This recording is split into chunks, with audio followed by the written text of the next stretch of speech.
gostaria de agradecer o apoio da Pomade. Descomplica, transforma e encanta. Sua loja no Barra Plaza. Ela está proporcionando esse ambiente aqui em que eu estou recebendo o grande amigo, ator, diretor, dublador, professor Samir Murad. Muito grato por estar novamente no Divã Cultural. Eu que agradeço a vocês pela oportunidade de falar um pouquinho mais do meu trabalho de uma outra forma, né, agora, né? Sem se repetir, né? Eu gostaria de falar um pouco da criação da sua companhia, né? Cambaleei, mas não caí. Cambaleei, mas não caí. Como é que foi? E que é muito baseado em estudos de um dos maiores nomes, né? Artísticos mundiais, que é Antoine Artaud. Antoine Artaud, Pois é, essa frase eu peguei na época que eu estava ainda estudando o Artaud para o meu mestrado. Tem uma passagem que ele narra uma luta que ele teve com 2 guardas irlandeses, quando ele foi para a Irlanda, e ele estava com aquela bengala de São Patrick dele, que é uma bengala que ele elegeu como a bengala de São Patrick, que segundo ele dava poderes... Claro que ele mesmo sabia que ele estava brincando, mas dava poderes extramediúnicos a ele, né? E ele teve uma discussão com 2 guardas, os guardas correram atrás dele e ele fala: cambaleei, mas não caí. E eu achei essa frase muito... me apropriei dela, porque eu acho que muita gente cambaleia e não cai, ou cai, né? Principalmente que é muito o desafio de viver, né? É o desafio de viver. Você cambaleia aqui, levanta, aí cambaleia ali, levanta de novo, de uma outra forma. E quem trabalha com arte, quem trabalha com teatro, com artes cênicas, vive isso de uma forma muito constante. Né? Eu falei, cara, isso é a cara do artista brasileiro, é a cara do ator, é a cara de quem faz teatro no Brasil. Cambaleia, mas não cai, porque nós somos teimosos e queremos colocar a nossa arte cada vez, né, nos trilhos de uma forma mais contínua. E aí, quando eu comecei, logo depois que eu fiz o Artaud, eu consegui montar, a partir das oficinas que eu dei, uma pequena companhia com alguns alunos, discípulos, que estavam seguindo um pouco o que a gente estava trabalhando e tal. E, na verdade, eu mantenho essa companhia, não existe mais, as pessoas seguiram rumos independentes, é muito difícil, ao longo de 20 anos, você manter um núcleo, né? E aí eu mantive isso como uma marca minha, um logotipo que tem, inclusive, uma posição física, que é o braço levantado e a mão assim, equilíbrio num pé só, que eu levo para todas as montagens. Sempre, a todas as minhas peças, solos, tem um momento que eu faço essa posição, arrumo um jeito de fazer essa posição, sempre muito bem fundamentada, nunca gratuitamente, né? E virou a logotipo também da companhia, da produção, e essa é a história do cambaleei, mas não caí. E antes da gente chegar no seu mais recente espetáculo, eu queria que você falasse um pouco de uma trilogia teatral muito bacana, que também é baseada em estudo de Artaud, e também de um grande ator brasileiro que tinha tudo a ver com Artaud, que é Rubens Correia. Que tem o Rubens Correia. Então, na verdade, a minha tese, quando eu precisava falar de um artista brasileiro, precisava fazer uma ponte, e aí eu fiz uma ponte com o Rubens Correia. Eu tinha visto o espetáculo dele em 1986, quando ele começou a fazer, e só vi uma vez. O meu trabalho com o Artaud, que nasceu bastante tempo depois da minha tese, ele não tem nada a ver com o trabalho do Rubens, né? Mas o Rubens ficou como aquela figura, né, de um ator que eu vi fazendo uma referência brasileira. Uma referência brasileira sobre o pensamento e a prática do Antonin Artaud, né? E aí, assim, quando eu terminei a tese, eu queria fazer um trabalho prático sobre o Artaud. Eu juntei algumas pessoas, mais uma vez, né? E começamos a trabalhar, começamos a ensaiar, comecei a pegar alguns textos do Artaud que eu achava que, inclusive, iam para caminhos mais diversos do que só aquele que o Rubens fez, que era uma coisa muito calcada na questão da loucura e da medicina, né? Que como era a primeira vez que estava se fazendo uma peça sobre esse personagem do Artaud, era genial. Ele falava, né, da antipsiquiatria, ele falava dos estudos da Anísio da Silveira através dos textos do Artaud, de uma forma inteligentíssima. E eu resolvi pegar isso, mas pegar outras coisas também do Artaud. Só que essas pessoas que estavam comigo também tiveram que sair, um foi fazer televisão, o outro foi ter filho. E aí eu falei, poxa vida, eu não vou jogar esse trabalho fora. E aí eu comecei a desenvolver um trabalho solo que, na verdade, nasceu como uma absoluta coincidência, porque eu não estava pensando em fazer um trabalho solo, não tinha essa pretensão, não me via em cena fazendo um trabalho, achava que era uma coisa que eu não ia conseguir fazer. E, na verdade, foi o trabalho que mais deu certo na minha vida. Assim. Foi uma coisa absolutamente, como eu coloco nesse trabalho, mactubiana. Parece que alguma coisa me chamava para aquela missão. Né?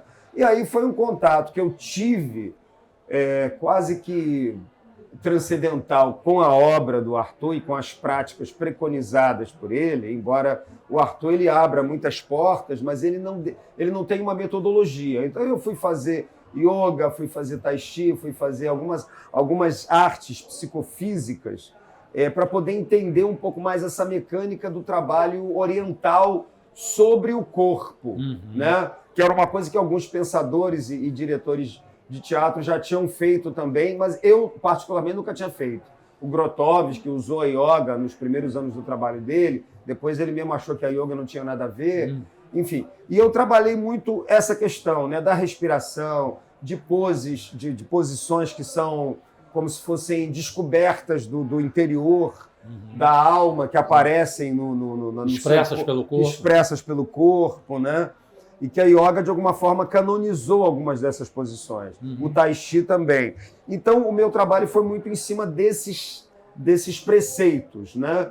E eu fiz uma experiência em várias instituições de saúde mental e sempre era surpreendente, porque eu fui aprimorando esse trabalho, assim, muito vendo a reação das pessoas, né? Dos médicos, dos internos, dos funcionários do hospital, dos doentes de diferentes níveis, né? E eu tive, principalmente dos doentes, eu tive reações assim absolutamente reveladoras, de se verem, né? De quererem, de alguma forma, contribuir, não porque estavam se identificando, mas de alguma forma eles entravam naquele universo onde eu acho que o teatro cumpre uma função que é de estabelecer um elo mágico com o invisível. Eles participavam daquela dor que você estava expressando. Mas não é só da dor, é aí que está, da dor e de tudo mais, da alegria também, do viver, né? Que eu trazia isso também para a peça do Arthur. Era uma peça que tinha um lado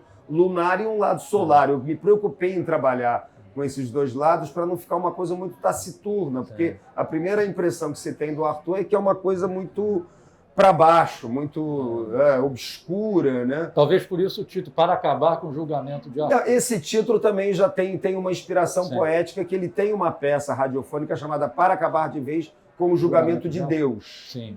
E que a única montagem que eu vi dessa peça foi do Zé Celso, quando ele fez aqui no Rio. Sim. E que ele transformou esse poema radiofônico, que foi censurado na época.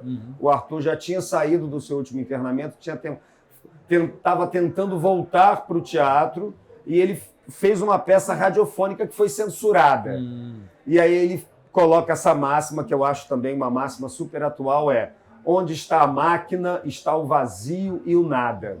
Quer dizer, a gente vê todos os desdobramentos, né, da internet, a gente vê que esse nada ele não é negativo, esse vazio não é negativo, mas ele também pode ser muito perigoso. Sim. Né? Então, ele tem uma capacidade de síntese, porque o vazio e o nada também são lugares onde tudo surge. O taoísmo, né? O Tao, onde ele vai beber também, é o lugar do vazio, é o lugar do nada. E é esse lugar do nada que eu tentava trazer para o teatro, para tentar colocar o ator naquela posição zero, onde ele começa, a partir dessa relação dele com o público, a sentir toda essa... E isso eu trouxe para toda essa energia, toda essa troca, isso eu trouxe para o meu trabalho ad infinitum até hoje. E acho que o ator, de modo geral, percebe isso, traz isso. Mas o Arthur, ele colocou isso de uma forma explícita, assim, como uma máxima. Né? E aí, só para terminar essa pergunta que você fez, eu trouxe esse título para o meu espetáculo, porque a ideia inicial era fazer que alguns personagens falassem da vida do Arthur, justamente para a gente ter uma visão mais pluridimensional do Arthur, né? Que peguei alguns personagens importantes que passaram pela vida dele, como a Anaïs Nin, aquela psicanalista, o próprio psiquiatra dele, o Jean-Louis Barrault, que foi um diretor de cinema e de teatro que era amigo do Arthur, e eram esses personagens que falariam do Arthur, que seria eu, que também falaria de si, e as pessoas julgariam. Por isso eu falei, não, vamos fazer. Aí, como a peça... Eu mantive o título e deu super certo, né? Assim, deu super... Foi um divisor de águas na minha vida. Perfeito. E logo, alguns anos mais tarde, você veio com Édipo e seus duplos, né? Édipo... E eu me remeti logo àquele texto do Freud, O Estranho, em que fala dos duplos, né? Dos duplos. Do estranho que se revela, de repente, para você. E essa dificuldade de identificação com você mesmo causa o susto, causa o horror, né? E que a gente vê em cada esquina da nossa vida, né? Quer dizer, exatamente, eu queria pegar o Édipo e tentar entender essa questão da genealogia dele, por que ele se tornou essa pessoa tão maldita e a figura, o expoente de todo o teatro ocidental, né? O grande anti-herói trágico da história do teatro ocidental. E aí eu fui pesquisar a genealogia dele, o pai, o avô, o bisavô, o tataravô, e tem uma maldição que cai naquela história que a gente estava falando da genética, dos genes, da maldição, das coisas que vão passando, e que hoje em dia, com a psicanálise, você evidentemente tem meios de ter mais ciência, mais consciência, mas existem coisas absolutamente desconhecidas. De repente você contrai uma doença que não tem explicação, vem lá uma célulazinha, pum, tá com defeito, aí você vai descobrir que aquilo é uma coisa que você trazia no seu gene e que poderia se desenvolver ou não. Às vezes você tem e não desenvolve. E aí, qual é o mistério dessa transformação? É um mistério que a gente não consegue explicar e a ciência também não consegue explicar. A gente caminha sobre o imponderável, né? Exatamente. Então eu queria trazer essa questão do Édipo, porque a tragédia grega ela fala disso, né? Ela fala dessa inexorabilidade do destino. E isso me interessava profundamente e que nesse trabalho atual eu acho que eu chego ao amadurecimento desse conceito de como que as escolhas que você começa a fazer na sua vida, elas já são pautadas por escolhas que foram feitas em prol ou contra você antes de você ter possibilidade de fazer as suas escolhas. Sim. Por mais inconsciente que isso seja. Né? Você não escolhe para ter o pai que você teve, você não escolhe para vir na família que você veio, enfim. Você não escolhe a cor dos seus olhos, né? E em todas essas, digamos, fatalidades light, digamos assim, é um motivo de reflexão do meu trabalho e que o Arthur, de uma certa forma, também questionava, porque ele não conseguiu fazer o teatro que ele queria fazer, porque ele estava muito à frente do tempo dele e ele também teve uma dificuldade em função da própria genialidade do pensamento dele, muito fragmentado, principalmente depois dos anos de internamento, onde o eletrochoque era a grande descoberta do século, né? De colocar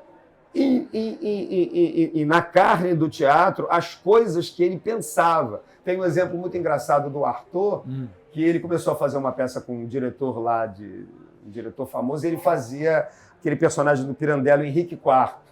E tem um dia que ele viu alguma coisa do teatro chinês, ele resolve pintar a cara de branco, como os atores chineses, e resolveu subir o trono de 4. Também porque ele queria trazer o lado animal daquele personagem. O diretor não entendeu nada.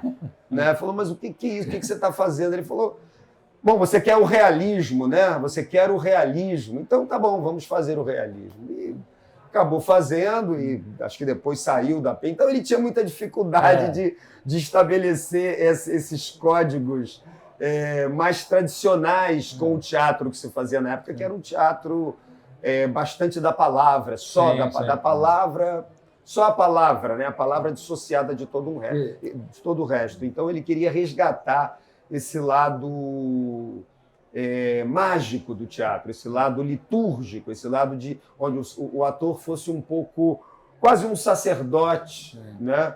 Que de alguma forma pudesse interferir na sua própria realidade e na realidade do espectador. É verdade. Né? Ele carrega muito dentro dele aquele discurso nietzschiano, né? Somente o depois de amanhã que me pertence, certos homens já nascem póstumos.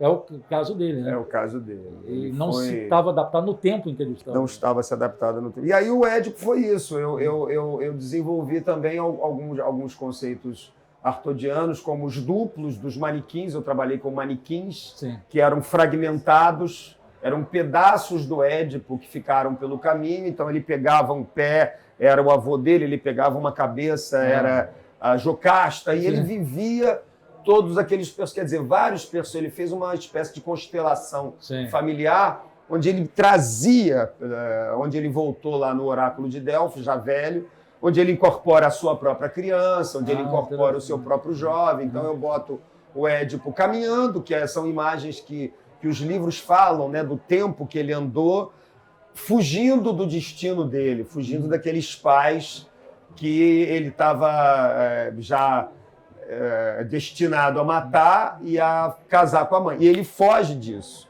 E aí ele vai ao encontro dos verdadeiros pais, né? Quando ele foge dos pais de criação. Então tem toda uma narrativa em torno que contribui, e o que eu tentei fazer foi jogar uma luz sobre essas questões que não estão claras na tragédia Quer dizer, não estão claras porque não é porque não é uma deficiência da escrita dele. É porque ele escreveu numa época onde tudo isso não era o mais importante, sim aceitar aquele percurso trágico do personagem. Né? E depois você oferece para a gente, nos palcos, Cícero, a anarquia de um corpo santo. Foi uma reflexão que eu fiz aí sobre um mito brasileiro do padre Cícero, que também é um personagem que vive numa fronteira muito sutil entre a política e a religião. Uhum. E aí eu quis aproveitar aquele momento que a gente estava vivendo, e que de uma certa forma ainda está vivendo, mas tivemos momentos mais nevrálgicos em relação a isso, né?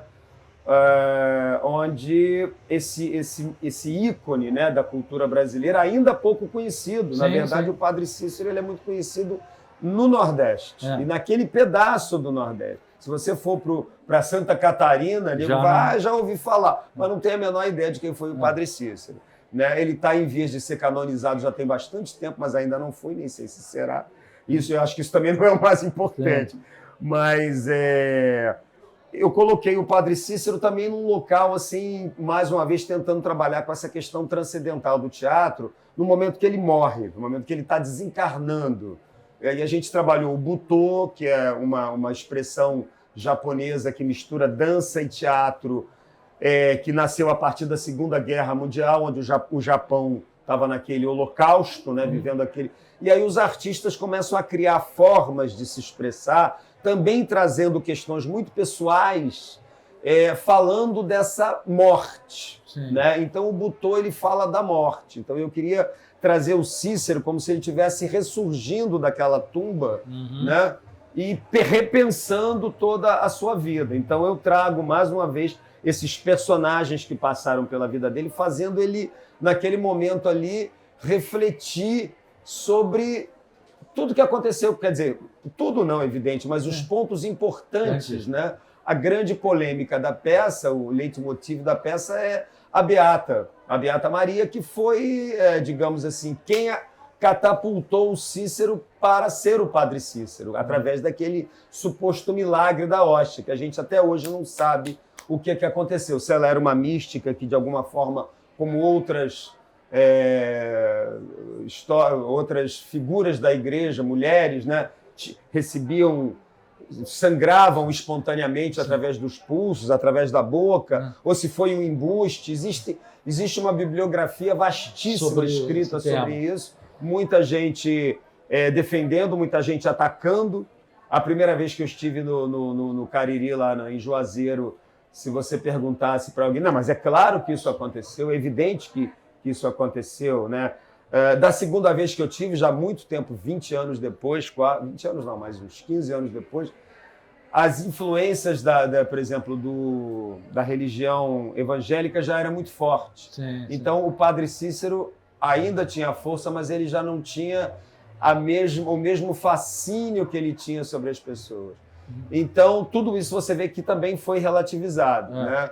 Então, o que eu coloco nessa peça é esse ser pensando sobre essa trajetória dele, tentando estabelecer alguns conceitos básicos, inclusive com o Oriente, onde tem se você perceber, alguns códigos entre o interior do Nordeste e o interior do Oriente Médio, tem algumas coisas muito parecidas. O dente por dente, olho por olho, aquela paisagem árida que leva o homem a ter uma postura muito rígida diante da realidade, né? Aquele código de honra que existe, muito severo.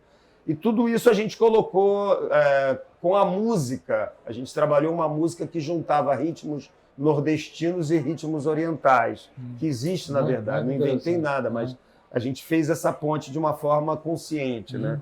E esse Cícero, ele acaba transcendendo essa condição e vivendo para sempre num universo que a gente não sabe se é esse, se é o outro, enfim. E foi uma reflexão também, onde eu, como eu já disse, tentei falar sobre essa questão da política e da religião agindo concomitantemente sobre uma determinada sociedade que acaba não tendo muita liberdade de reflexão a partir do momento que ela é manipulada pelos dois lados. Sim. Né?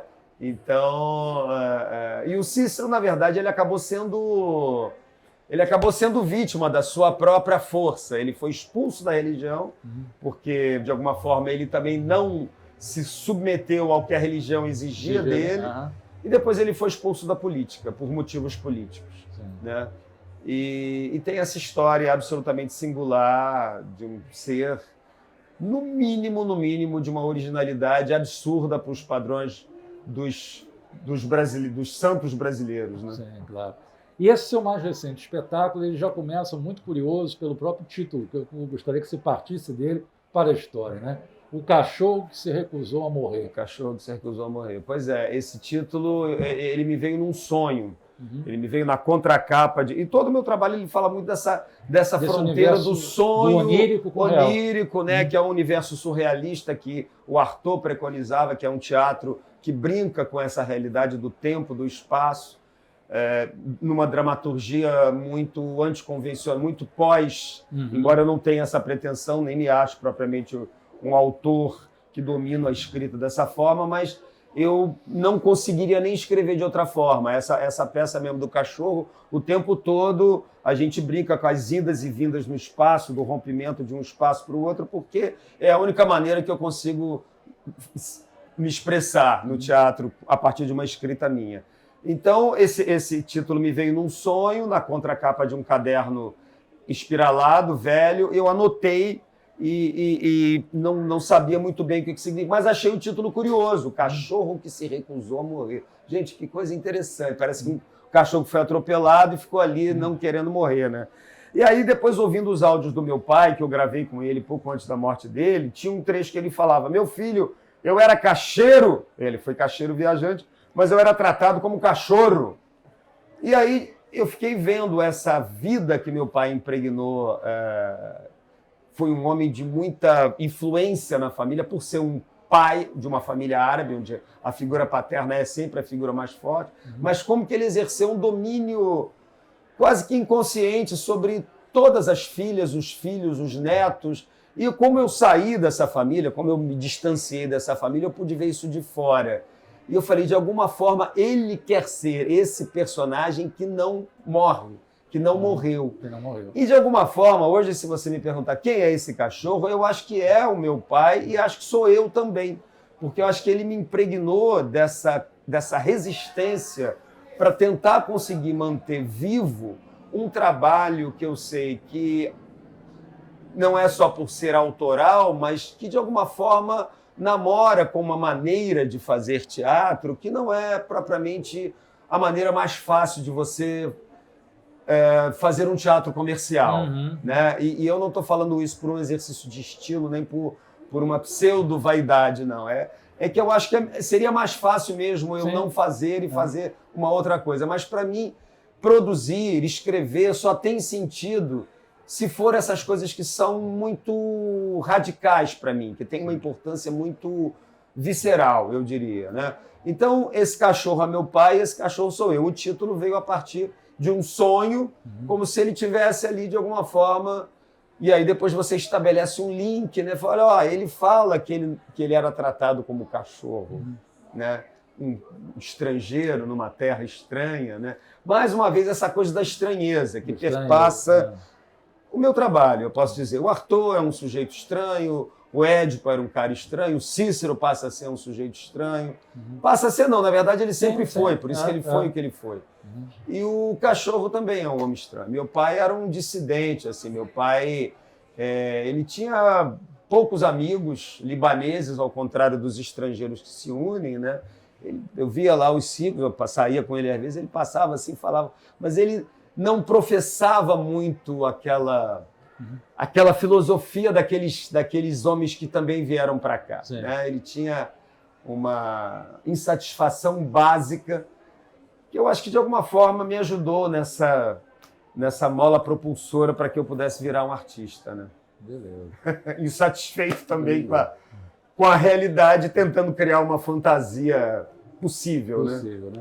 Bom, e quem quiser conhecer mais das memórias paternas dessa trajetória desse cacheiro viajante que divide as suas memórias com o público, você está no Teatro Brigitte Blair. Estou no Teatro Brigitte Blair, ali na Miguel Lemos, em Copacabana, pertinho do Corte do Cantagalo, do metrô do Corte do Cantagalo. A gente tem mais 2 semanas de temporada só, aos sábados, às 20h30, domingo às 19h, preços bem acessíveis, ingressos no Simpla, e a gente está lá mais 2 semanas, esperamos todos vocês. Okay. Muito obrigado, Obrigado Samir. a você, querido. Muito obrigado. Sucesso sempre. Até lá. Até a próxima.